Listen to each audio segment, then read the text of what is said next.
Hello friends, कैसे हैं आप सब। आई होप आप लोग स्वस्थ होंगे, अपनी तैयारी में व्यस्त होंगे। आज हम डिस्कशन करेंगे मैथ्स पेडागोजी। ये सभी क्वेश्चन आपके ऑनलाइन पेपर में पूछे जा चुके हैं, तो चलिए स्टार्ट करते हैं। क्वेश्चन नंबर फर्स्ट है, राष्ट्रीय पाठचर्या रूपरेखा 2005 के अनुसार निम्नलिखित में से कौन सा विषय प्राथमिक विद्यालयों में गणित पाठ्यक्रम का भाग नहीं है? पूर्णांक, चौपड़, अनुमान लगाना या सममित। इसका आंसर यहाँ पर क्या सही हो जाएगा? पूर्णांक। ठीक है। नेक्स्ट है, मानकों का प्रयोग निम्नलिखित में से किन अवधारणाओं को समझाने के लिए किया जा सकता है?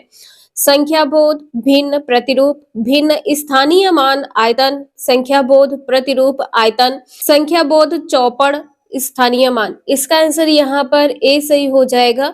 मानकों का जो प्रयोग है संख्याबोध, भिन्न और प्रतिरूप अवधारणाओं को समझाने के लिए किया जा सकता है।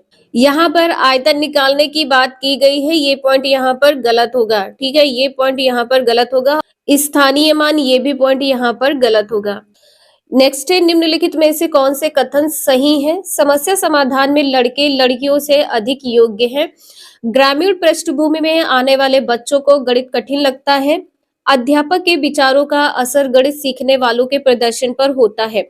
इसका आंसर यहाँ पर सी सही होगा। ठीक है, केवल सी सही होगा। यहाँ पर कहा गया है कि समस्या समाधान में लड़के लड़कियों से अधिक योग्य होते हैं। यहाँ पर लड़कों को योग्य बताया गया है, यह पॉइंट गलत होगा। सिर्फ लड़के योग्य होते हैं, ये पॉइंट गलत है।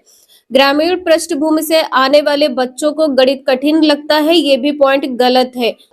नेक्स्ट है, प्राथमिक कक्षा के विद्यार्थियों को आंकड़ों का संग्रहण और अर्थांकन पढ़ने के लिए निम्नलिखित में से कौन सी योजना उत्तम है? अभ्यास के लिए ढेर सारे प्रश्न, अत्यधिक प्रश्न, ये पॉइंट यहाँ पर गलत होगा। विद्यार्थियों के सर्वेक्षण का संचालन करवाना, कक्षा में क्विज प्रश्नोत्तरी का संचालन करना, कक्षा में सामूहिक परिचर्चा विचार विमर्श का संचालन करना। इसका आंसर यहाँ पर बी सही हो जाएगा। विद्यार्थियों से सर्वेक्षण का संचालन करवाना, कक्षा में क्विज या प्रश्नोत्तरी का संचालन करवाना, ये भी पॉइंट यहाँ पर गलत होगा। कक्षा में सामूहिक परिचर्चा विचार और विमर्श, ये भी पॉइंट यहाँ पर गलत होगा, क्योंकि यहाँ पर कहा गया है कि जो आंकड़ों का संग्रह है और अर्थांकन पढ़ने की बात यहाँ पर की गई है। बी आंसर इसका यहाँ पर सही है। नेक्स्ट है, एक विद्यार्थी कहता है कि समोसे का आकार त्रिभुज जैसा है, वह ज्यामितीय विवेचन में वेन व्हील के अनुसार किस स्तर पर है? 0, 1, 2 या 3। इसका आंसर यहाँ पर 0 सही हो जाएगा, वह 0 स्तर पर है। ठीक है। नेक्स्ट है, निम्नलिखित में से किसे संरचनात्मक या रचनावादी गणित कक्षा का लक्षण माना जा सकता है? गणितीय परिभाषाओं को कंठस्थ करना, कभी भी बच्चे को कंठस्थ नहीं करवाना है, यह पॉइंट यहाँ पर गलत होगा। अध्यापक का केवल सही उत्तरों को केंद्रित करना, ये भी पॉइंट यहाँ पर गलत है कि अध्यापक केवल सही उत्तर को ही केंद्रित करेगा। विद्यार्थियों द्वारा की गई त्रुटियों को ज्ञान का महत्वपूर्ण स्रोत समझना, ये पॉइंट यहाँ पर सही है कि बच्चे यदि गलती करते हैं तो वह सीखने की ओर अग्रसर हो रहे हैं। विद्यार्थियों में पारस्परिक क्रियाओं को हतोत्साहित करना, ये भी पॉइंट गलत है। नेक्स्ट है, गणित के स्वरूप के संदर्भ में निम्नलिखित में से कौन सा सही नहीं है? गणित में प्रतिरूपों और संबंधों की पढ़ाई सम्मिलित है, गणित संख्याओं की पढ़ाई तक सीमित है। यहाँ पर कहा गया है कि जो गणित वह संख्याओं की पढ़ाई तक ही सीमित है, ये पॉइंट यहाँ पर गलत होगा। यही आपका आंसर यहाँ पर सही है कि गणित के स्वरूप के संदर्भ में जो पॉइंट सही नहीं है, जो कथन सही नहीं है, बी आंसर यहाँ पर सही होगा। नेक्स्ट है, निम्नलिखित में से क्या विद्यार्थियों में त्रिविम दिक् स्थान समझ को विकसित करने के लिए संभवतः उपयुक्त नहीं है? भारत के मानचित्र में विभिन्न शहरों के बीच की दूरी का परिकलन करना। यहाँ पर कहा गया है कि विभिन्न शहरों के बीच की दूरी का परिकलन करना, ये पॉइंट यहाँ पर नहीं होगा। इसका आंसर यहाँ पर ए सही होगा। इसकी कल्पना करना कि दी हुई रेखाओं को मोड़ने से एक कागज का टुकड़ा कैसे दिखेगा, ये भी सही है।